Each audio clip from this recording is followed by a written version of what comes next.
Welcome to the Higher Self Club podcast. I'm your host, Shay, and together we'll dive deep into topics such as mindset, manifestation, money, business, and wellness, so you can feel expanded and empowered to create a life of joy and freedom. I'm so excited to be on this journey with you. Let's get into it. Hello, beautiful human. Welcome back to the Higher Self Club podcast. What I want to talk to you about today really stems from an experience I had the other night, and that is something I've also been pondering on for a little while now. So the other night I started a new hobby. So this is something that I've been wanting to begin for ages now, but there's always something better to do. There's always something more important to do. So this new hobby is jewelry making. So I bought this kit over a year ago now. I think I got it for my birthday last year. My birthday is just gone. Which is upsetting because how is it taking me over a year to just sit down and give myself an hour to do something that sparks a little bit of joy? So I feel kind of sad that it took me that long. But what I wanted to share with you is when I sat down to begin creating this ring out of wax, I just felt this sense of such joy, like this childlike sense of joy at doing something new and doing something creative with my hands and seeing something come to life before my very eyes. Oh, it actually makes me want to cry just having that feeling in my body that I haven't felt in such a long time. It's like this sparkly, this really it just feels like sparkles in my body. It gives me so much energy. And I haven't felt connected to that sense of joy in ages. And it's like, why do we always find better things to do than to connect with that feeling?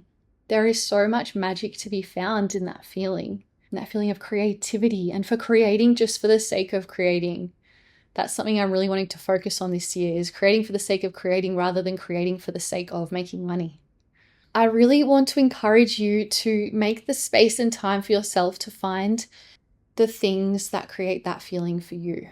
And usually it's something that you used to like to do as a kid, doing those kinds of activities. It could even be as simple as finding a cartoon that you used to love watching as a kid. Or for me, I get this same sparkly feeling when I read through, what's her name? It's these fairy books. Hold on, I need to find what it is. Shirley Barber. When I read through Shirley Barber fairy books, if you used to be into fairies as a kid, look up Shirley Barber, you'll know what I'm talking about. They're just these magical illustrations. Just finding something that you can get lost in, that isn't your phone, that isn't a screen, is going to do so much for your energy and for your soul and for your spirit. I'm just finding that people are becoming more and more disconnected from themselves and disconnected from each other. And it's interesting because it's going to become so much worse. And I'm already feeling this becoming so much worse because of AI. I would consider myself someone who's very aware of connecting to myself, connecting to this energy, because I know that that's what keeps me going. It's what gives me so much joy, is being in touch with this creativity and this deeper part of myself. It's the part of myself where my intuition lives and where my inner child lives, and it's the part that really generates joy for me.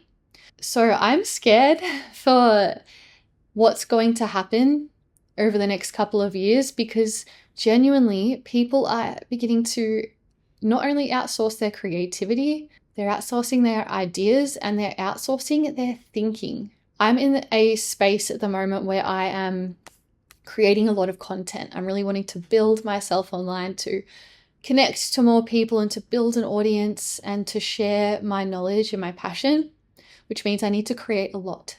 So sometimes I will write freely and really brain dump my ideas, and then I'll get AI to kind of help me clean it up. However, I've found that it can be so tempting to get AI to do more of that, more of that. It can do what would take you hours. It can do it in seconds. And I can see the temptation and I understand it and I felt it. And this is what really sparked my passion in sharing this message with you, because the more we hand over this part of ourselves to AI, the more disconnected we become. And the more that everyone just starts to sound the same. So I really want to invite you to connect back with your own magic, because the world needs your magic. Another problem that I'm seeing that's contributing to this sense of disconnection that people are having with themselves is the sheer amount of information that we are receiving every single day. I was a serial consumer of information. I'd read every single self-help book. I'd go for a walk whilst listening to a podcast. I'd flood my mind with TikTok, Instagram, just constantly consuming information, telling myself that it's because I'm improving myself, when really, unless I am using all the information that I'm consuming to form my own ideas and to create something of my own, it's just mental masturbation.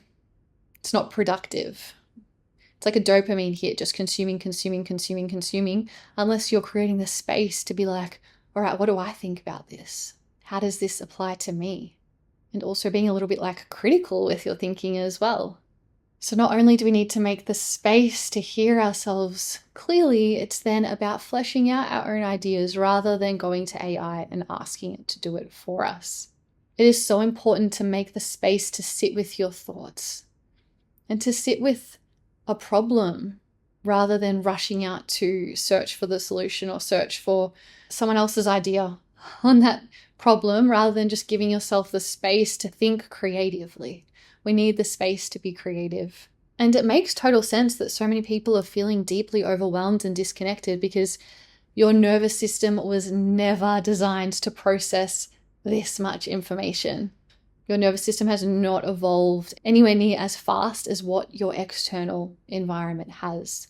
On a day-to-day basis, we process around 74 gigs of information every single day. This is equivalent to watching 16 movies or reading over 200,000 words.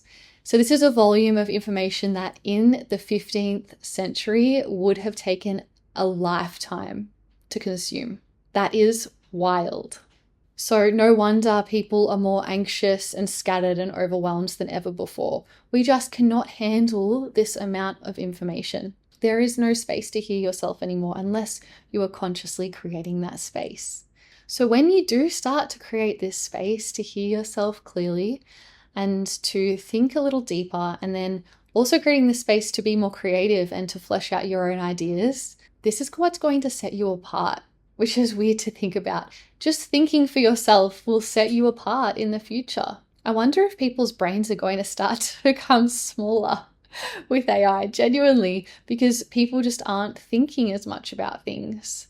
So not only will creating the space in your life to think, to be, to tap into that creative energy, and then that space to create using your own unique voice and your own unique ideas, not only is that going to feel really good for you, it's also going to set you ahead of people who are constantly outsourcing their thinking and their ideas elsewhere.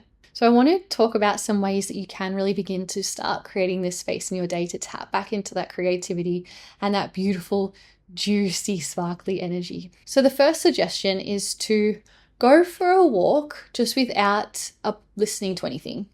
So raw dog it. Raw dog walk. Go for a walk. Don't put your headphones in. Don't listen to a podcast. Don't listen to music. Just walk and just be with yourself.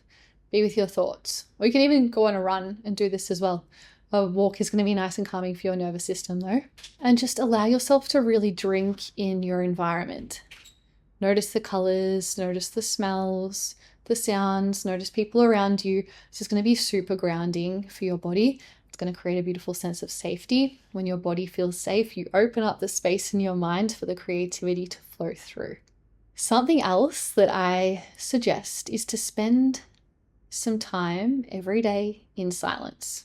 This can feel really intimidating, so I invite you to start small with 5 minutes, just sitting somewhere in your house that you feel really comfortable, somewhere ideally that you don't sit and doom scroll, somewhere separate. You could even just pop a cushion somewhere in your house, random, like against a wall somewhere, and just allow yourself to sit in silence. Eventually you can work your way up to like 20 minutes would be amazing. It's actually such a flex if you can sit 20 minutes in silence. That's a skill that a lot of people really, really struggle with. And I promise if you create the space for yourself to be able to sit in silence, there is so much magic waiting for you in that space. Trust me. The next way for you to really foster your connection with yourself is to make sure that you're regulating your nervous system.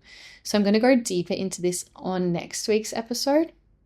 However, regulating your nervous system is so important, as we've spoken about earlier, with the amount of information that's coming in with the nature of our modern lifestyles. A lot of us are living in this heightened stress state. And when we're living in this heightened stress state, it's very hard to hear that deeper, intuitive, creative part of yourself, because that voice of fear is so loud because you're in survival.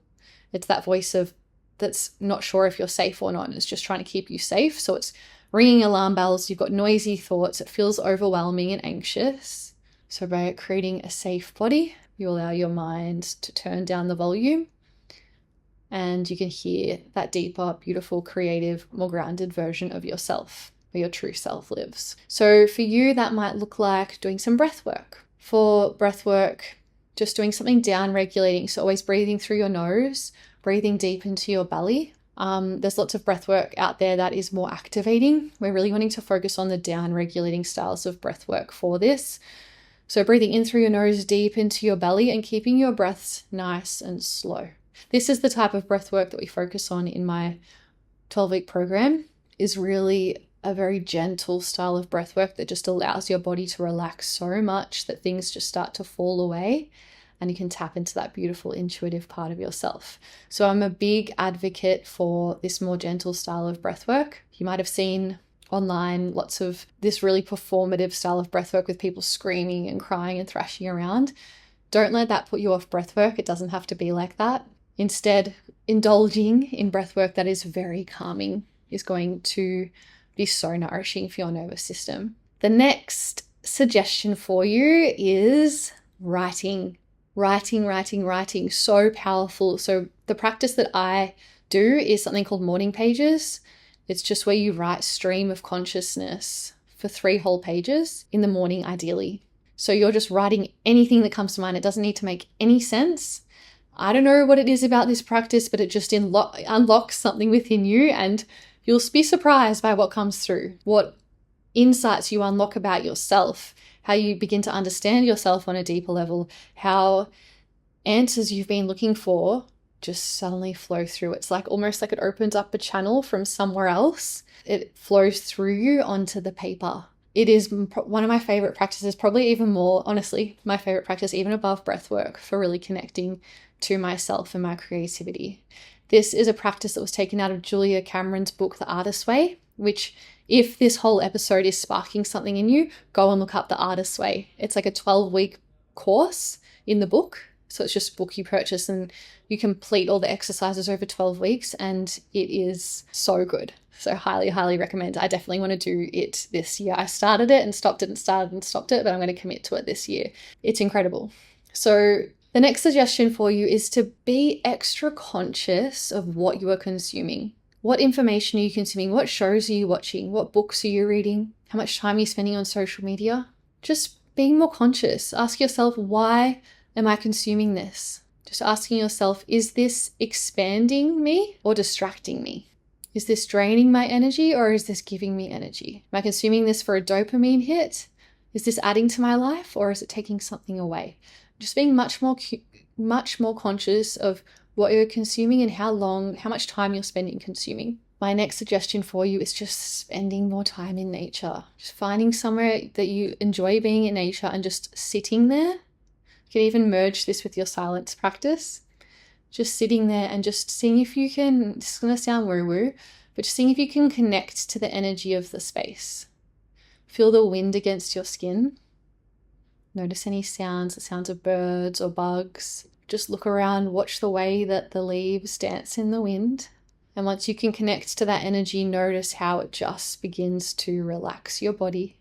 Just allow yourself to begin to recalibrate with the natural order of the earth, because this is how we're meant to operate. Nature will create such a healing environment for you if you make the space to immerse yourself in it, to take yourself away from the screens and the constant pressure and input of all this information. Just let yourself sit in nature.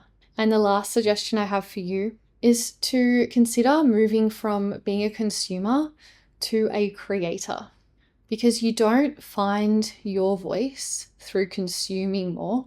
You find your voice by using it, by expressing yourself, by expressing your ideas. I love the idea of spend 80% of your time creating, 20% of your time consuming. Creating could be anything for you. Maybe it's cooking. Maybe it's putting more energy into cooking your meals rather than scrolling. Like if you put all the time you spent scrolling during the week into cooking, maybe you find a hobby like the jewelry making that I'm doing, or coloring in, or knitting or crocheting, or just finding some kind of creative outlet that you can get lost in that's not your phone. And if you're not sure what that could look like for you, then I highly recommend The Artist's Way by Julia Cameron. If you're sitting there thinking, I'm not creative, this isn't going to work for me, I promise you everybody is creative. Every single person is creative. The only reason you might think you're not creative is maybe someone somewhere along the line told you weren't creative. But it's not true. Every single human is creative. And I really want to encourage you to become a creator, move from a consumer mindset to a creator mindset, because the world needs your unique magic more right now than ever before. Your thoughts, your perspectives, your way of seeing the world, that is your magic. And this lights me up so much because one of my favorite things to do in the world is to help people to tap into their magic, to discover what makes them unique, to discover what they're passionate about, and then to bring that passion into the world. It is one of the most beautiful journeys you'll ever go on. And I hope that I can support you in that. And I hope that this episode has lit something up within you, because in a world that is becoming more automated, more filtered, the most powerful thing that you can do is to be deeply, unapologetically human, even if it's messy. Even better if it's messy. If you decide to go on this journey of being a little bit more creative, maybe becoming a little bit more offline and diving into some other creative pursuits, fleshing out your own ideas, please message me. Tell me about how you're going with it. Let me know if it feels uncomfortable, if it feels expansive. It just brings me so much joy to talk to people about this. So my inbox is always open. I'd love to talk to you. But otherwise, I hope you have a beautiful week ahead, and I will chat to you on the next episode. Sending so much love your way. Mwah! Bye.